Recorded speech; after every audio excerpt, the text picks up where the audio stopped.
வரஹ்மத்துல்லாஹி தஆலா வ பரகாத்துஹு. அல்ஹம்துலில்லாஹ் ரப்பில் ஆலமீன். அஸ்ஸலாத்து வஸ்ஸலாமு அலா ரசூலிஹில் கரீம். அம்மா பஅத். ஃபகத் காலல்லாஹு தஆலா ஃபில் குர்ஆனில் கரீம் வல் ஃபுர்கானில் மஜீத். அஊது பில்லாஹி மினஷ் ஷைத்தானிர் ரஜீம். பிஸ்மில்லாஹிர் ரஹ்மானிர் ரஹீம். யா புனை லா துஷ்ரிக் பில்லாஹ் இன்னஷ் ஷிர்க லதுல்முன் அதீம். ஸதகல்லாஹுல் அலிய்யுல் அதீம். கால நபியுனா ஸல்லல்லாஹு அலைஹி வஸல்லம் குல்லுக்கும் ராஇன் வ குல்லுக்கும் மஸ்ஊலுன் அன் ரஇய்யதிஹி அவ் கமா கால அலைஹி ஸலாத்து வஸ்ஸலாம்.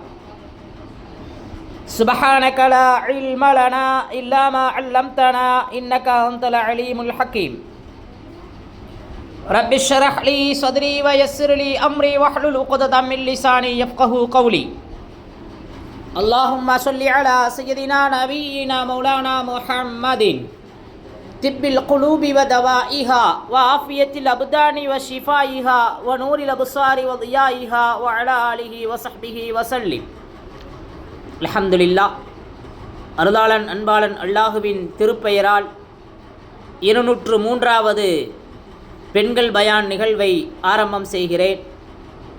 அன்பும் அருளும் ஆசையும் ஆதரவும் ஆருயிர் நாயகம் அன்னலம் பெருமானார் ஸல்லல்லாஹு அலைஹி வஸல்லம் அவர்களின் மீதும், அன்னாரின் வழி வாழ்ந்த வாழுகின்ற வாழப்போகின்ற, குறிப்பாக இந்த மஜ்லிஸை அலங்கரித்து கொண்டிருக்கின்ற தாய்மார்கள், சகோதரிகள், மாணவ கண்கள் அனைவர்களின் மீதும் உண்டாகட்டுமாகுக. அன்பிற்குரிய தாய்மார்களே, சகோதரிகளே, ஈமானோடு வாழ்ந்து ஈமானோடு மரணிக்கக்கூடிய நசீபை அல்லாஹ் நமக்கும் நம் பிச்சிலங்களுக்கும் தந்தருள்வானாக. வாழும் காலமெல்லாம் லா இலாஹ இல்லல்லாஹுவை உள்ளத்தில் ஏந்தி, லா இலாஹ இல்லல்லாஹுவை விளங்கி, லா இலாஹ இல்லல்லாஹுவினுடைய வாழ்க்கையை அல்லாஹ் தருவானாக.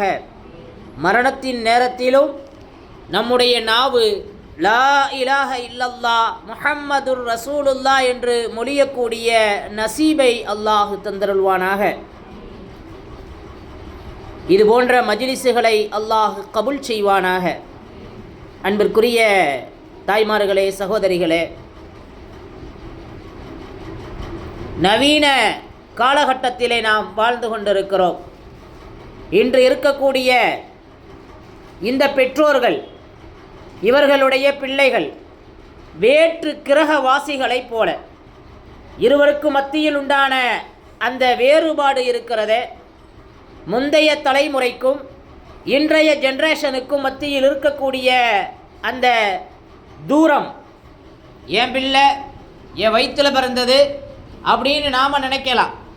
ஆனால் இன்றைய தலைமுறையினுடைய நவீனம், நாகரீகம், அவர்களுடைய மனப்பக்குவம் அத்தனையும் நீண்ட தூரத்தில் இருக்கிறது. அன்பிற்குரிய தாய்மார்களே, சகோதரிகளே, அந்த காலகட்டங்களில் சமூக ஊடகங்கள் கிடையாது, செல்போன் கிடையாது. ஆனால் இன்னைக்கு உட்கார்ந்த இடத்துல இந்த குழந்தை நண்பர்களை தனதாக்கி வைத்திருக்கிறது. ஒரு நண்பர்கள் அல்ல, ஆயிரக்கணக்கான நண்பர்கள். ஃபேஸ்புக், இன்ஸ்டாகிராம், வாட்ஸ்அப், இன்னும் இதை தாண்டி பல செயலிகள், பல ஆப்புகள். அதன் மூலம் இவர்களுடைய உலகம் உள்ளங்கையில் சுருங்கி கிடக்கிறது. உலகம் உங்கள் கையில் சொன்னாங்க, உலகம் உங்களுடைய உள்ளங்கையில்.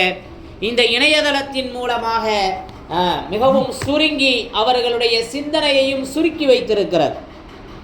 நம்முடைய பிள்ளையினுடைய தோழர் யார், நண்பர் யார், அவர்கள் யார் அப்படிங்கிறதெல்லாம் நாமனால கிரகிக்கவே முடியாது. அந்த அளவுக்கு அவர்கள் இணையத்தில் இணைந்து அவர்களுடைய நட்பு வட்டாரங்களை தேடிக்கொண்டிருக்கிறார்கள். நம்ம பிள்ளைங்க ஒரே ஒரு பொம்மையை வச்சு அண்ணன் விளையாண்டுருக்கும், அக்கா விளையாண்டுருக்கும், தங்கச்சி விளையாடும், தம்பி விளையாடும், ஒரே பொம்மை தான் இருக்கும். அதையும் பாதுகாத்து வச்சு, இது உங்கள் அம்மா விளையாண்டது, இந்த நீ விளையாடுன்னு பேரன் பேத்திக்கு கொடுத்த காலம் இருந்தது. ஒரே சைக்கிள், அத்தா ஓட்டியிருப்பார், மகன் ஓட்டுவார், பிறகு பேரனும் அதை ஓட்டக்கூடிய ஒரு சூழ்நிலையில் அது ஒரு மியூசியத்தில் வைக்க வேண்டிய ஒரு முக்கிய சின்னமாக அன்றைய காலகட்டங்களில் அந்த சைக்கிள் இருந்தது. இன்றைக்கி பிறந்த உடனே ஒரு சைக்கிள், நடக்கையில் ஒரு சைக்கிள், ஓடையில் ஒரு சைக்கிள், அதை தாண்டி பெரியவரானதும் வாக்கிங்குக்குன்னு ஒரு சைக்கிள், சைக்கிளிங்குக்காக ஒரு சைக்கிள். இதற்கு முந்தைய எல்லா சைக்கிளும் அது காணாமல் போயிடுவான், பிரித்து அக்கு வேறு ஆணி வேறு ஆக்கிடுவான். சூழ்நிலைகள் மாறி இருக்கிறது. வெளியில் மண்ணில் விளையாண்ட அந்த குழந்தைகள் ஆரோக்கியமாக இருந்தாங்க. இன்றைக்கி வீட்டுக்குள்ளே பொத்தி பொத்தி வச்சுருக்கிறாங்க, ரொம்ப பாதுகாப்பாக வச்சுருக்கிறாங்க, ஃப்ரீடமாக விடுறதில்லை. உடம்புக்கு சேராது, தூசி சேராது, வெயில் சேராது, காற்று சேராது அப்படின்னு சொல்லி பிராய்லர் கோழியை எப்படி பாதுகாத்து வைத்திருக்கிறார்களோ அது மூல குழந்தைகளை பாதுகாக்கிறாங்க. விளைவு நோயில் மீள முடியாத குழந்தைகள். செல்ஃபோனில் உட்காந்து கேம் விளையாண்டா அவன் விளையாட்டு போதும்னு நினைக்கக்கூடிய ஒரு சூழ்நிலை. அதனால் உடம்புக்கு ஆரோக்கியமே இல்லாமல் போச்சு. எதையும் தாங்கும் இதயமாக எதை சாப்பிட்டாலும் செரிக்கக்கூடிய அந்த இளமை பருவம் கூட வயதான ஒரு சூழ்நிலைக்கு தள்ளப்பட்டிருக்குது.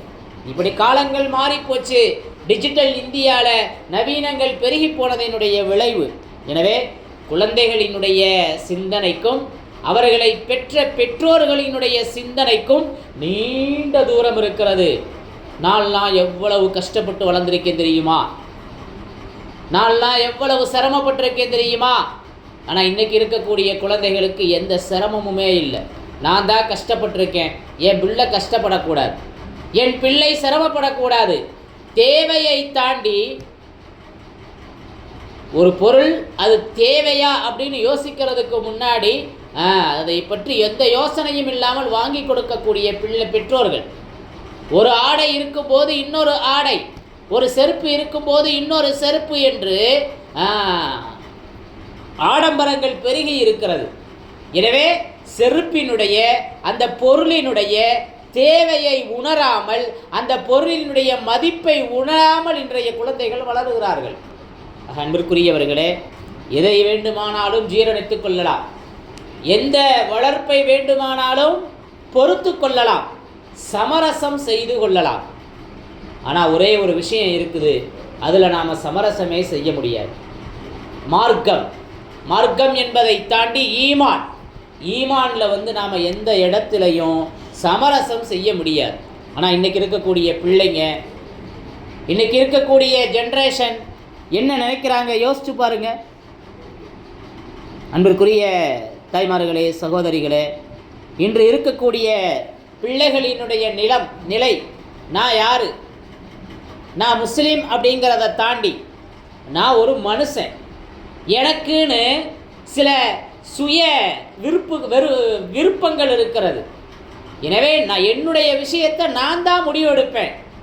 என் விஷயத்தை முடிவெடுக்கிறதுக்கு யாருக்கும் அருகதை இல்லை. பெற்று வளர்த்த பெற்றோருக்கு கூட இன்றைய தலைமுறையினுடைய சிந்தனை அப்படித்தான் இருக்கிறது.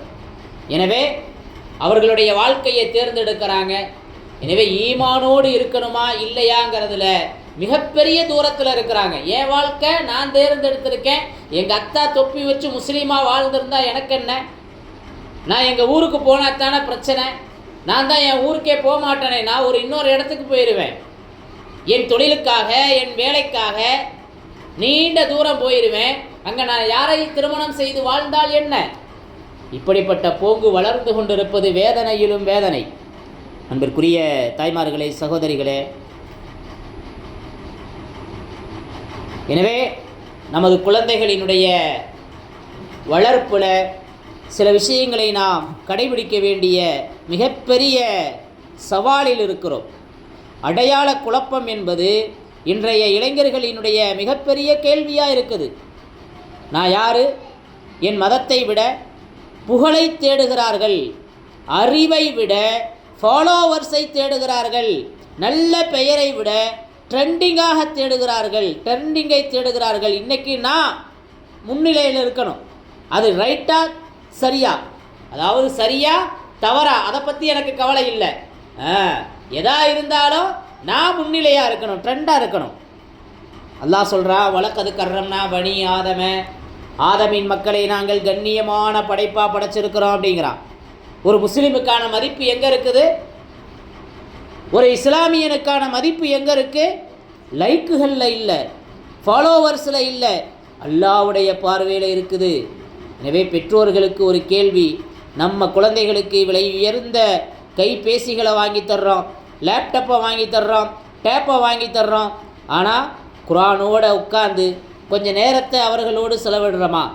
என் பிள்ளை குரான் ஓதணும், நான் உட்காந்து குரான் ஓதுறேன், நீயும் உட்காந்து ஓது.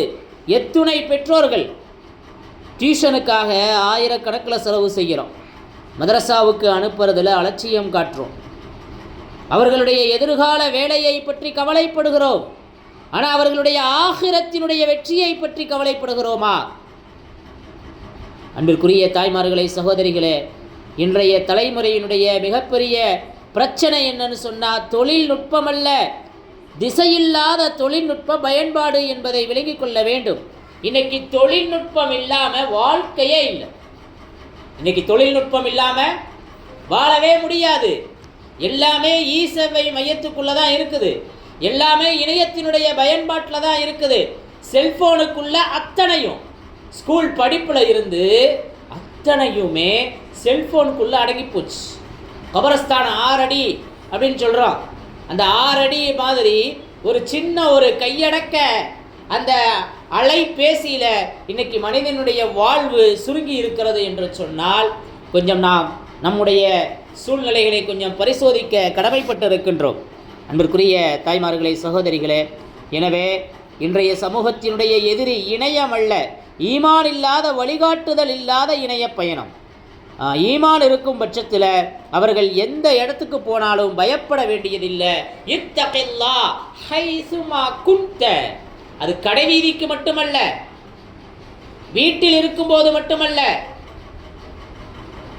பயணம் செய்யும் போது மட்டுமல்ல, எல்லா இடத்திலும் இணையத்தின் பயன்பாட்டிலே நமது பிள்ளைகள் இணைந்து கிடக்கும் போதும், யூடியூப்புக்குள்ளே போனாலும் சரி, ஃபேஸ்புக்கை பார்த்தாலும் சரி, இன்ஸ்டாவில் வச்சிருந்தாலும் சரி, எதில் இருந்தாலும் இத்தகில்லாஹ ஹைசுமா குன்த, எங்கிருந்தாலும் அல்லாஹுவை பயந்துகள். ஆபாசம் வருது, அல்லாஹுவை பயப்படுற பிள்ளை என்ன செய்யும்? தள்ளிட்டு போய்கிட்டே இருக்கும், தட்டி விட்டு போய்கிட்டே இருக்கும். தெருவில் நடக்க முடியலை, தெருவில் போகையில் ஆபாசங்கள் நிறைந்து கிடக்கிறது, அரைகுறை ஆடைகள், குடும்ப பெண் டவுசரோட ரோட்டில் நடந்து போகுது. நம்ம தெருவு கூட அதுக்கு விதிவிலக்கல்ல. இதை பார்க்கின்ற நமது பிள்ளைகள் இதுவெல்லாம் சர்வசாதாரணம்னு யோசிப்பாங்க. அப்போ என்னாகும்? ஆடை கல்ச்சர் காணாமல் போயிடும். மக்கண்ணா போடணும் போடணும் நாம சொல்லிக்கிட்டே இருப்போம். நம்மை சார்ந்து இருப்பவர்கள் அரைகுற ஆடையோடு அலையும் போது இத்தகில்லாஹ ஹைசுமா குன்த, நீ அங்கு அல்லாஹுவை பயந்துகள். யூசுப் அலைஹிஸ்ஸலாம் தவறு செய்வதற்கான சூழ்நிலையில மஆதல்லாஹ் அப்படின்னு சொன்னாங்க, அல்லாஹுவை பயப்படுகிறேன், அல்லாஹ் என்ன பாதுகாக்கணும்னு சொன்னாங்க. இப்போ அரைகுறை ஆடையை பார்க்கும்போது மஆதல்லாஹ் சொல்லணும் நம்ம பிள்ளைங்க. சமூக சீர்கேட்டில் சிக்கி சின்னாபின்னப்படும் போது யூசுப் அலைஹிஸ்ஸலாம் சொன்னதை போல மஆதல்லாஹ்னு சொல்லணும். இந்த குழந்தைகளை எப்படி வளர்க்கிறது? இப்படிப்பட்ட குழந்தைகளை எப்படி உருவாக்குவது? இப்படிப்பட்ட குழந்தைகளுக்கு மத்தியிலே பெற்றோர்களினுடைய பொறுப்பு என்ன என்பதை கொஞ்சம் கவனிப்பதற்கு கடமைப்பட்டிருக்கின்றோம்.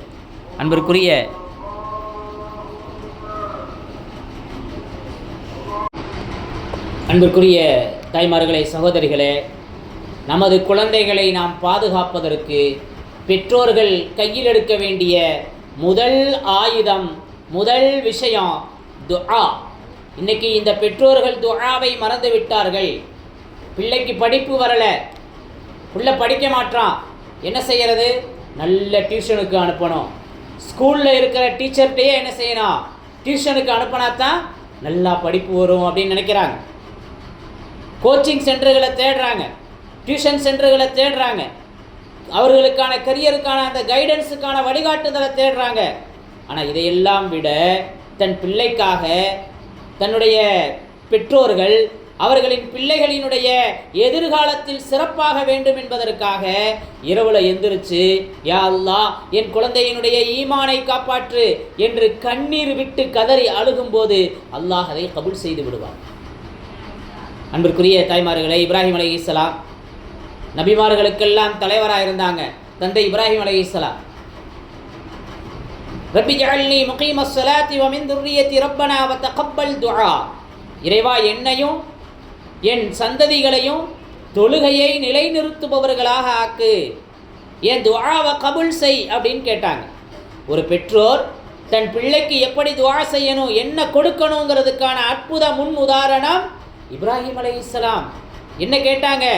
யா அல்லாஹ் என் குழந்தைகளுக்கு முதல்ல செல்வம் வேணும், அதிகாரம் வேணும்னு கேட்கல, தொழுகையை நிலைநிறுத்தும் வாழ்க்கை வேணும்னு கேட்டாங்க. துஆவின் மூலம் அதை இப்ராஹிம் அலைஹிஸ்ஸலாம் கேட்டிருக்கிறார்கள் என்று சொன்னால், நாம் நம்ம பிள்ளைங்களை எப்படி வளர்ப்பதற்கு முயற்சி செய்கிறோம்? குழந்தைகள் நாம் சொல்கிறத விட நாம் செய்கிறத அதிகம் பார்க்குறாங்க. நாம் குர்ஆனை மதித்தா அவங்க குர்ஆனை மதிப்பாங்க. நாம் பள்ளிவாசலை நேசித்தா அவங்க பள்ளிவாசலை நேசிப்பாங்க. நாம் அல்லாஹுவை அஞ்சினால் அவர்கள் அல்லாஹுவை அஞ்ச கற்றுக்கொள்வார்கள். ஒரு பழமொழி இப்படி சொல்லப்படும், குழந்தைகளை சரி செய்ய முயல்வதை விட உங்களை சரி செய்யுங்க, அவங்க உங்களை பார்த்து தான் வளர்கிறாங்க. இதைத்தான் நபி ஸல்லல்லாஹு அலைஹி வஸல்லம் 1500 வருஷங்களுக்கு முன்பாகவே நடைமுறை கற்றுக் கொடுத்தாங்க. அன்பிற்குரிய தாய்மார்களே, இஸ்லாமிய வரலாற்றை மாற்றிய பெற்றோர்கள் நிறைய இருக்கிறார். வரலாற்றை புரட்டி போட்ட தங்களுடைய குழந்தைகளை அற்புதமாக வளர்த்து எடுத்து இந்த சமூகத்திற்கு பயனுள்ள இமாம்களை, பயனுள்ள முன்னுதார புருஷர்களை தந்த நிறைய பெற்றோர்களை இஸ்லாம் வரலாற்றில் நமக்கு சொல்லித்தருது. அன்பிற்குரிய தாய்மார்களே, சகோதரிகளே, அப்படிப்பட்ட அந்த வரிசையில் அப்படிப்பட்ட அந்த அற்புதமான பெற்றோர்களில் பற்றி நாம் தெரிந்து கொள்வது மிகவும் ஒரு அற்புதமான நடைமுறையாக இருக்கும். ஒரு தலைமுறையை உருவாக்கியது பள்ளிக்கூடம் அல்ல, பெற்றோரினுடைய மடிதான் அப்படிங்கிறது தான் ஒரு பழமொழி. என் பிள்ளை நல்லவனா வளருவானா, என் பிள்ளை நான் சொல்கிறதை கேட்குறவனா வருவானா, இப்படிப்பட்ட கேள்விக்கெல்லாம் வரலாற்றில் நிறைய பதிவுகள் இருக்கிறது. ஒரு இரையச்சம் உள்ள தாய், ஒரு பொறுப்புள்ள தந்தை அற்புதமாக அப்படி உருவாக்கி இருக்கிறாங்க. நான் ஏற்கனவே சொன்ன மாதிரி இப்ராஹிம் அலைஹிஸ்ஸலாத்தினுடைய வரலாறு, வீட்டை கட்டலை, ஒரு தலைமுறையை கட்டினாங்க. இன்று பல பெற்றோர்களுடைய கனவு பிள்ளைக்காக ஒரு வீடு. நேற்று கூட ஒரு சகோதரர் சந்தித்தேன், சிரமப்பட்டு ஒரு வீடு கட்டிட்டார்.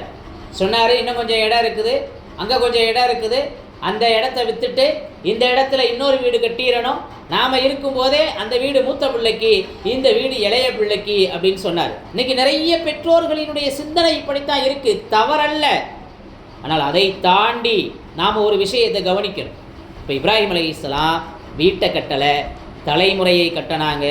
பெற்றோருடைய கனவு இன்றைக்கி அப்படித்தான் இருக்குது. ஒரு வீடோ, ஒரு நிலமோ, அல்லது ஒரு வேலை, அல்லது ஒரு வங்கி கணக்கு, அதில் கொஞ்சம் பேலன்ஸு, இதையெல்லாம் விட இப்ராஹிம் அலைஹிஸ்ஸலாத்தினுடைய கனவு என்னவாக இருந்தது? என் இறைவா, என்னையும் என் சந்ததியையும் தொழுகையை நிலைநிறுத்துபவர்களாக ஆக்கு. அந்த பலன் என்னன்னு சொன்னால், இஸ்மாயில் அலைஹிஸ்ஸலாம், இஸ்ஹாக் அலைஹிஸ்ஸலாம், யாக்கூப் அலைஹிஸ்ஸலாம், யூசுப் அலைஹிஸ்ஸலாம், இப்படி நிறைய நபிமார்கள் இறுதியாக இஸ்மாயில் அலைஹிஸ்ஸலாத்தினுடைய சமூகத்திலிருந்து நம் ஹபீப் முஹம்மது ரசூலுல்லாஹி ஸல்லல்லாஹு அலைஹி வஸல்லம் வரைக்கும் வந்தாங்க. இது இப்ராஹிம் நபியினுடைய துஆ. இந்த இஸ்லாத்திற்கு இப்ராஹிம் நபி அலைஹிஸ்ஸலாம் அவர்கள் செய்த அந்த துஆவினுடைய வெளிப்பாடு. 1500 வருடங்களாக கியாமத் வரை ஒரு மனிதர் புகழப்படுகிறார் என்று சொன்னால், அப்படிப்பட்ட மனிதரை உருவாக்கியது இப்ராஹிம் நபியினுடைய துஆ. இன்னைக்கு நம்ம துஆ நம்ம பிள்ளைகளுக்கு திருப்தியாக இருக்குதா? யோசிச்சு பாருங்க. இமாம் ஷாஃபிஈ ரஹ்மத்துல்லாஹி அலைஹி தாயார் முஹம்மது இப்னு இத்ரீஸ் அஷ்-ஷாஃபிஈ சின்ன வயசுலேயே தந்தையை இழந்துட்டாங்க. அவங்க தாயாருக்கு வசதி இல்லை, மகனுக்கு அதற்காக கல்வியை விட்டுறலை. மக்காவுக்கு அழைச்சிட்டு போனாங்க, குர்ஆனை மனனம் செய்ய வச்சாங்க, நல்ல அறிஞர்களுடைய சூழ்நிலையில் வளர்த்தாங்க. அந்த தாய் மகனுக்கு ஆடம்பரத்தை கற்றுக் கொடுக்கலை, அறிவை தேடி தந்தாங்க. இன்று இருக்கக்கூடிய உலகம் கூட இமாம் ஷாஃபி ரஹ்மத்துல்லாஹி அலைஹியை நினைவு கூறுகிறது. அன்புக்குரிய தாய்மார்களே, சகோதரிகளே, வரலாற்றில் உமர் இப்னு அப்துல் அஜீஸ் ரஹ்மத்துல்லாஹி அலைஹி ஒரு தடவை மகனுக்கு விலை உயர்ந்த ஆடைய மகன் விரும்பினார். அப்துல் அஜீஸ் ரஹ்மத்துல்லாஹி அலைஹிக்கு வாங்கி தர்றதுக்கு முடியும். ஹலீஃபா சொன்னாங்க, இன்னைக்கு நான் உன் ஆசையை நிறைவேற்றுவதற்கு பதிலாக நாளைக்கு அல்லாஹுக்கு முன்னால் என் பொறுப்பை நிறைவேற்றுறதை விரும்புகிறேன் அப்படின்னு சொன்னாங்க. இன்றைக்கி நம்ம புள்ள கேட்கறதுக்கு முன்னாடியே நாம் பல பொருட்களை வாங்கி கொடுத்துட்றோம். அந்த பொருளினுடைய மதிப்பு உணராமலே அந்த பொருளை வாங்கி உடைச்சி வீணாக்கி போடுது இந்த பிள்ளை. ஒரு இரையச்சமுள்ள தந்தையினுடைய சிந்தனை எப்படி இருக்கணும்? நாளைக்கு மறுமையில் உனக்கு ஒரு பொறுப்பு இருக்குது, அதில் நீ வெற்றி பெறணுங்கிற சிந்தனை இருக்கணும். அன்பிற்குரிய தாய்மார்களே, சகோதரிகளே, உமர் இப்னு ஹத்தாப் ரஹ்மத் ரலியல்லாஹு தஆலா அன்ஹு அவங்க கலிஃபாக்களில் ஆட்சி செஞ்சதில் நீதியான ஆட்சிக்கு சொந்தக்காரவங்க. நகர்வலம் போகிறாங்க, தாயும் மகளும் பேசிகிட்டு இருக்கிறாங்க. பாலில் தாய் தண்ணியை கலந்துரு அப்படின்னு சொல்லையில் அமீருல் முஃமினீன் இதை தடை செஞ்சுருக்கிறாங்கன்னு அந்த பிள்ளை சொல்லுது. இப்போ தாய் சொன்னாங்க, உமர் இங்கேருந்து பார்த்துக்கிட்டா இருக்கிறாரு, உமர் பார்க்காட்டி அல்லாஹ் பார்க்குறானேம்மா. உமர் இதை கேட்டு ஆச்சரியமடைந்தார்கள். அந்த பெண்ணை தன்னுடைய குடும்பத்துக்கு திருமணத்தில் இறைச்சாங்க, தனக்கு மருமகளாக ஆக்கி கொண்டார்கள். யோசித்து பார்க்கிறோம். அன்பிற்குரிய தாய்மார்களே, சகோதரிகளே, பெற்றோர்களே உண்மையிலேயே இன்றைய சமூகத்திற்கான ஒரு அற்புதமான கண்ணாடி.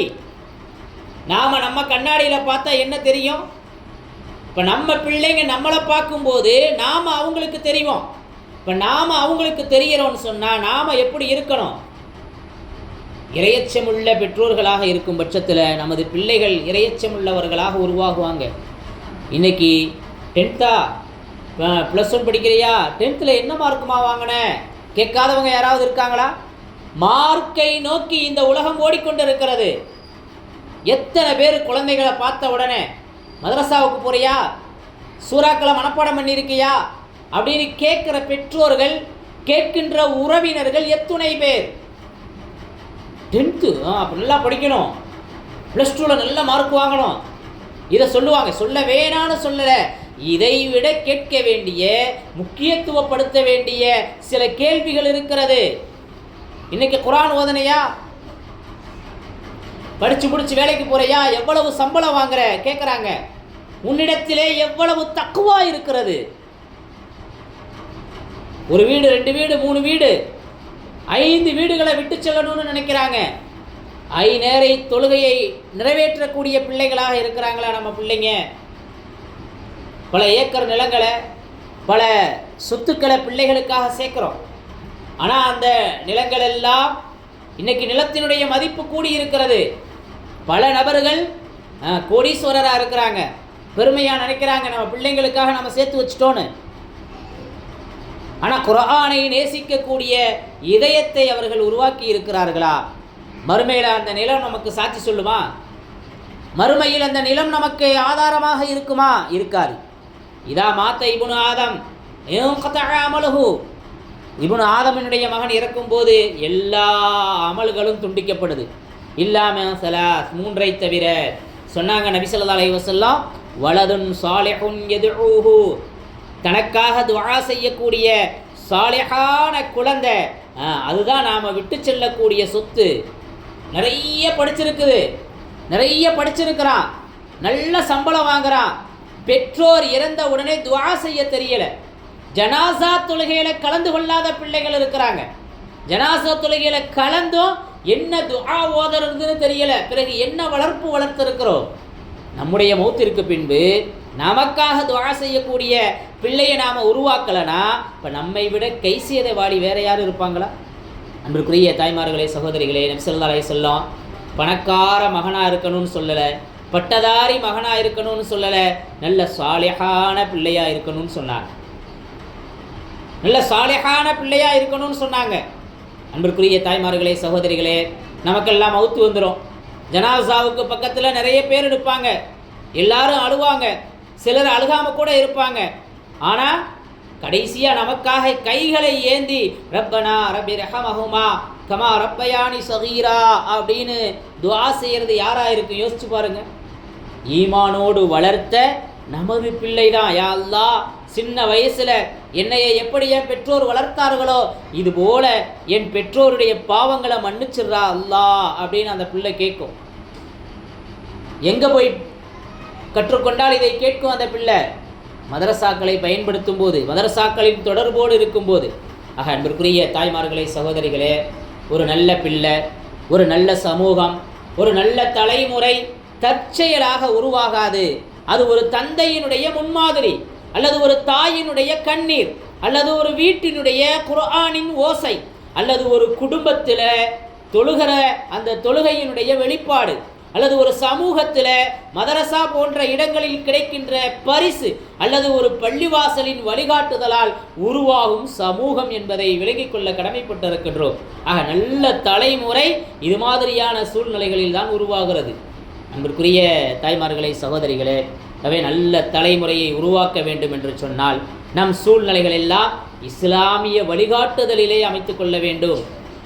எனவே நாம் ஒரு முக்கியமான ஒரு முடிவுக்கு வர வேண்டிய ஒரு காலகட்டத்தில் இருந்துகிட்டு இருக்கிறோம். அன்பிற்குரிய தாய்மார்களே, சகோதரிகளே, இப்படிப்பட்ட இந்த சூழ்நிலையில் என்ன செய்யறது அப்படின்னு சொன்னால், வீட்டை மாற்றுவது. வீட்டை மாற்றுவது. ஏற்கனவே ஒரு வீட்டில் வாடகைக்கு குடியிருந்தோம், இன்னொரு வீட்டுக்கு மாற்றி போயிடுவோம். அப்படியா? ஏற்கனவே ஒரு வீட்டில் இருந்தோம், கொஞ்சம் ஸ்மார்ட் வீடு, ஸ்மார்ட் கிச்சன், மாடுலர் கிச்சன், இப்படி மாற்றிடலாம். பெயிண்ட் அடிச்சுக்கிட்டு இருந்தோம், இன்றைக்கி எல்லாம் பேனல் அதுன்னு போட்டு அழகாக அப்படியே என்ன செய்கிறாங்க, லக்ஸுரியா வீட்டை மாற்றுறாங்களா இல்லையா? இப்போ மாற்றம்ன்றது ஒன்று இருக்குது, மாற்றம்ங்கிற ஒன்று இருக்குது. வீடு பழமையாக இருக்கிறது இல்லை, புதுமையாக இருப்பதை இன்றைய மனது விரும்புகிறது. நான் வீட்டை மாற்றணும்னு சொன்னது இன்றைக்கி வீட்டில் பார்க்குறோம். சின்ன டிவி இருந்துச்சு, கலைஞர் டிவி இருந்துச்சு, அப்புறம் அதுக்கு பின்னாடி இப்போ என்ன ஆயிடுச்சு, ஸ்மார்ட் டிவி உருவாயிருச்சு. ஸ்மார்ட் டிவிக்கு ஒய்ஃபை வேறு, அதை தாண்டி லேப்டாப், இப்படி வீட்டில் நிறைய பொருட்கள். வீட்டை மாற்றணும்னு சொன்னது வீட்டினுடைய சூழ்நிலைகளை குர்ஆன் ஓசை இல்லாமல் இருக்குது, குர்ஆனிய ஓசையுள்ள வீடுகளாக மாற்றணும். வதுக்குருன மாயுத்துலா ஃபீ புயூத்திகுன்ன மின் ஆயாத்தில்லாஹி வ ஹிக்மா. உங்கள் வீடுகளில் ஓதப்படும் அல்லாஹுடைய வசனங்கள், அந்த ஞானத்தையும் நினைவில் கொள்ளுங்கள் அப்படின்னு அல்லாஹ் குர்ஆனில் சொல்லுவான். இப்போ வீடுங்கிறது சாப்பிட்ற இடம் இல்லை, வீடுங்கிறது சாப்பிட்ற இடம் இல்லை, இல்லை சுய தேவைகளை கழிக்கக்கூடிய இடம் அல்ல. வீடு தான் ஈமானை வளர்க்கும் இடம். இன்னைக்கு எத்தனை வீடு ஈமானை வளர்க்குற மாதிரி இருக்குது. அதெல்லாம் மதரசாவில் பார்த்துக்கலாம், அதெல்லாம் பள்ளிவாசலில் பார்த்துக்கலாம். வீடு, வீட்டுக்கு போனால் டிவி, வீட்டுக்கு போனால் டிவி, வீட்டுக்கு போனால் நிம்மதி இல்லாத சூழ்நிலை, வீட்டுக்கு ஏண்டா போகிறோன்னு யோசிக்கிற மாதிரி. அல்லாஹ் பாதுகாக்கணும். இப்போ வீடு என்பது சாப்பிடும் இடமல்ல, வீடு சுய தேவைக்கான இடமல்ல, வீடு ஈமானை வளர்க்கும் இடமாக இருக்க வேண்டும். அல்லாஹ் அப்படி ஒரு பாக்கியத்தை இங்கே இருக்கக்கூடிய அனைவருக்கும் தந்தருள்வானாக. அன்பிற்குரிய தாய்மார்களே, சகோதரிகளே, ஆக நம்ம பிள்ளைங்களை நல்ல முறையில் வளர்க்க வேண்டும் என்று சொன்னால் வீட்டை சவுண்டு வரல, வீட்டை மாற்ற வேண்டும். ரெண்டாவது, தினமும் குறைஞ்சது கொஞ்ச நேரம், ஒரு 10 நிமிஷம் 20 நிமிஷம் மொபைலுக்காக எவ்வளோ நேரம் ஒதுக்குறோம், டிவிக்காக எவ்வளோ நேரம் ஒதுக்குறோம். யாருமே தனியாக இருக்கிறது இல்லை. இப்போ எல்லாரும் ஒன்றா உட்காந்து ஒரு ஆயத்து அல்லது ஒரு ஹதீஸு, ஒரு சம்பவம், ஒரு துஆ, இப்படி இதை என்ன செய்யணும், நாம் பகிர்ந்து கொள்ள வேண்டும். இப்படி பகிர்ந்து கொள்ளக்கூடிய குடும்பம் 20 ஆண்டுகளுக்கு பின்னால் ஒரு அற்புதமான இஸ்லாமிய குடும்பமாக இருக்கும். அன்பிற்குரிய தாய்மார்களே, சகோதரிகளே, மூணாவது நாம் எடுக்க வேண்டிய ஒரு முடிவு என்னன்னு சொன்னால், நம்ம வீடு இருக்குது, இரண்டாவதாக நமது பிள்ளைகளுக்கு ஒரு வீடு இருக்குது. நாம் இருக்கிற வீடு ஒன்று முதலாவது, நம்ம பிள்ளைங்களுக்கு. ஏன்னா வீட்டை நோக்கி தான் எல்லாரும் போவாங்க, எங்கே போனாலும் கடைசியாக போகிற இடம் எது, வீடு. எனவே நம்ம பிள்ளைங்களுக்கு சொல்லி வளர்க்கணும், உனக்கு இரண்டாவது ஒரு வீடு இருக்குது, நன்னிமா வீடு இல்லை. இரண்டாவதாக இருக்கக்கூடிய ஒரு வீடு அது நன்னிமா வீடு இல்லை, அல்லது மாமா வீடு இல்லை, அல்லது நண்பர்களோட வீடு இல்லை. இரண்டாவதாக ஒரு வீடு இருக்குது, அதுதான் பள்ளிவாசல், அதுதான் மதரசா. எனவே குழந்தைகளினுடைய ஆழ் மனதில் இரண்டாவதாக ஒரு வீடு இருக்கணும், அது மதரசாவுமாக பள்ளிவாசலுமாக. அன்பிற்குரிய தாய்மார்களே, சகோதரிகளே, பிள்ளை தொழுக மாட்டுது, பிள்ளை இது செய்ய மாட்டுது. முர்ரு அவுலாதக்கும் பிஸ்ஸலா வஹும் அபுனா உசபசினீன். உங்கள் குழந்தைகள் 7 வயதை அடைந்தால் தொழுமாறு ஏவுங்கள். எத்தனை வயசில்? சின்ன பிள்ளை தானே, போக போக சரியாக போயிடும், வளர்ந்தா சரியாக போயிடும். ஆனால் இஸ்லாம் என்ன சொல்லுது? 7 வயசுலையே தொலை சொல்லணும். எத்தனை பெற்றோர்கள் தான் பிள்ளை தொழுகலைன்னு கவலைப்படுறோம். 17 வயசில் தொலை சொல்லலை, 17 வயசில் பள்ளிக்கு போகலைன்னு கவலைப்பட சொல்லலை. எத்தனை வயசில் கவலைப்படணும்? 7 வயசுலேயே கவலைப்படணும். அன்பிற்குரிய தாய்மார்களே, சகோதரிகளே, இப்போ நம்ம பிள்ளை நாம் எந்திரிச்சு தொழுகையில் நம்ம பிள்ளைய கூட நிப்பாட்டணும். நம்ம பையனை எழுப்பி விடையில் நம்ம கணவரை எழுப்பி விட்டு ஓடு வாங்க சொல்லியாச்சுன்னா இந்த நேரத்தில் வீட்டில் இருக்கிறதுக்கு உனக்கு அனுமதி இல்லை, ஓடுன்னு விரட்டி விடணும். இது தாய்மார்களினுடைய பொறுப்பு. சிறந்த மனைவியினுடைய அடையாளம் எது? கணவனை தொழுகைக்கு அனுப்பி வைக்கிறது சிறந்த மனைவியின் அடையாளம். காலையில் ஃபஜ்ருக்கு எந்திரிச்சு தானும் தொழுது தூங்குற தன் மனைவியின் மீது தண்ணீரை தெளிப்பது சுன்னத், நன்மையான விஷயம். காலையில் தானும் எழுந்து எந்திரிக்காத தன் மனைவியின் மீது தண்ணீரை தெளிப்பது கணவனுக்கான சுன்னத். அப்படின்னா என்ன விஷயம்? அன்பிற்குரிய தாய்மார்களே, சகோதரிகளே, அடுத்ததாக ஒரு முடிவுக்கு வர வேண்டிய ஒரு சூழ்நிலையில் இருக்கிறோம். குழந்தைகள் பேசும்போது காது தாழ்த்தி கேட்கணும், என்ன சொன்னாலும் கேட்கணும். கேட்டுட்டு அதற்கு பதில் சொல்லக்கூடிய பக்குவத்தை எடுத்துக்கணும். காலையிலேருந்து வேலை பார்த்துருப்போம், வீட்டுக்கு ஸ்கூலுக்கு போயிட்டு பிள்ளை வரும், என்ன நடந்துச்சு ஏது நடந்துச்சு எதையுமே நாம் என்ன செய்கிறதில்ல, காது கொடுத்து கேட்குறதில்ல. தொண பேசிக்கிட்டே இருக்காத போ அப்படின்னு விரட்டி விட்டுறது. எனவே பெற்றோர்கள் குழந்தைகள் பேசும்போது இடையில் நிப்பாட்டாமல், திட்டாமல், பிறரோடு ஒப்பிடாமல் அவர்களுக்கு தீர்வு சொல்வதற்கு முயற்சி செய்யணும். அவங்க அந்த நேரத்தில் கேட்கறது ஒரு அன்பான இதயம்.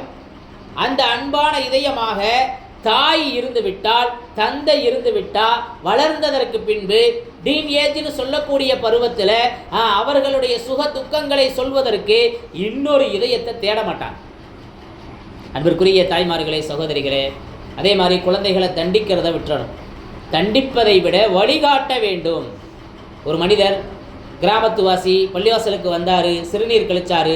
சஹாபாக்கள் கோபமானாங்க. நபி ஸல்லல்லாஹு அலைஹி வஸல்லம் அவங்கள தடுத்தாங்க. அவருடைய தேவையை முடித்ததற்கு பின்பு மென்மையான முறையில் அறிவில் சொன்னாங்க. தவறு நடந்தபோது அப்போ என்ன செய்யலை, அவனை தடுக்கலை, மனிதனுடைய மனிதத்தை இழக்கலை. சின்ன தவறு, அதனால் என்ன செய்ய, இனிமே இப்படி செய்யக்கூடாது, இது தொழுமிடம் அப்படின்னு அவனுக்கு உபதேசம் செஞ்சாங்க.